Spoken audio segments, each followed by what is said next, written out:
after weeks of viral videos from a young man YouTuber who was literally creeping around daycares by himself, making claims about fraud that were not there. And then the vice president and the FBI director were retweeting these videos without even verifying if they were true.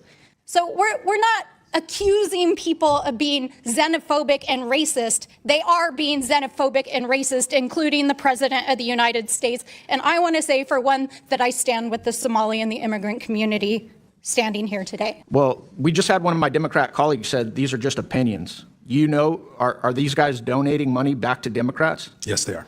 I'd like to enter into the record, Mr. Chairman, an article from Breitbart News saying, with the title being Database Searches Show Somali Fraudsters Funding Democrat Politicians. So these aren't opinions. Without objection. There's actually reporting on this. Just hearing from Republicans on this, or our Democrat constituents like, oh my God, I'm struggling to put my kids in school, struggling to make ends meet, and my tax dollars are being robbed by people, and then they're sending it all over the place, and this is complete fraud. What is going on, and why hasn't anything been done about it?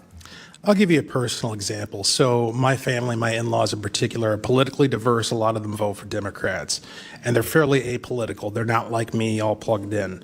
And so I kind of use them as a bellwether for what the people are thinking. Across the board, everybody is upset about this fraud.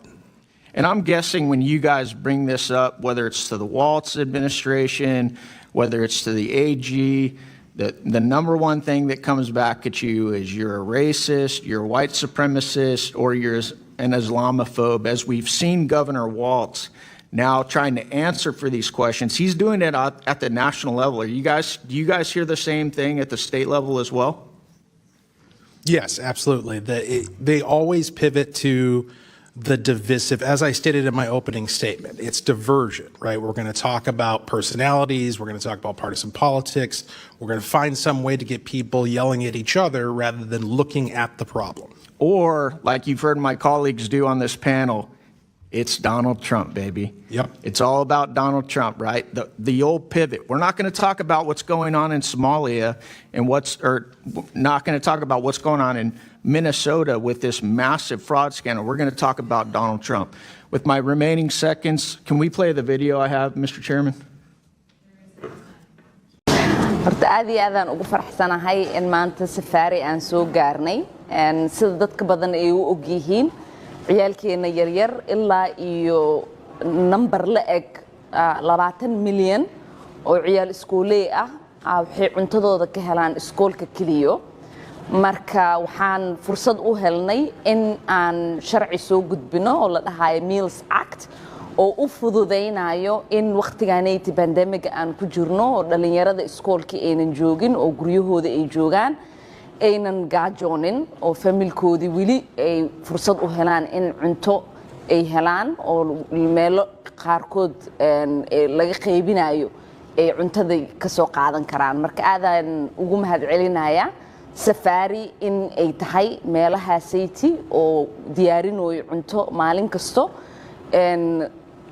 dhalinyarada ciyaalkii iyo familkoodina ku taakuleynaayo cuntada sayti maalintii kaliya safari waxay cunto siisaa 2300 oo ciyaal ah iyo familkooda taas waa mid muhiim ah sida aad u ogtihiin dhalinyaro badan gaajo ku nool wadankaanayti ama familkooda fursad u helin in quraac qada iyo casho ay siiso marka in qadadaasaytii ay meel ka helaan aaday u muhiimsan tahay bishaan ramadaanka oo familiyaalkeena badan iyagoo aan shaqo haysanin iyagoo aan taakulayn kale helaynin in aynan ka walwalin ciyaalkooda yaryar sidii ay qado ku siin lahaayeen waa muhiim marka waxaan u mahadcelinayaa safariyo kaleete iyo dadka badan oo maalin ilaahay keeno fursad u qaata in ay u volunteer gareeyaan oo ay taakuleeyaan familiyaalka.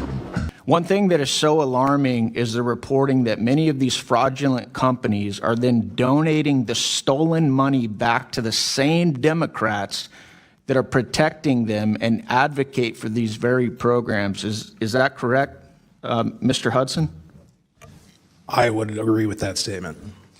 Well, We just had one of my Democrat colleagues said these are just opinions. Do you know, are these guys donating money back to Democrats? Yes, they are.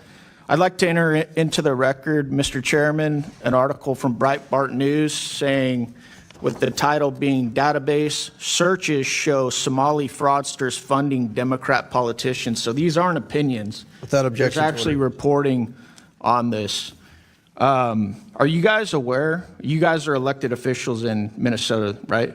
Are you guys aware of the reporting that some of the stolen money is getting funneled back to the Islamic terror group Al-Shabaab in Somalia? Mr. Robbins. Yes, sir. And we have evidence of it going back as far as 2012, where a man was convicted of sending $21,000 to Al-Shabaab. In 2011, 2 Minnesota women were convicted of sending money to different groups. Someone else, we have multiple references of how the Al-Shabaab takes a cut when the money gets to Somalia through the Hawala network. So I think there's ample evidence on this and federal convictions.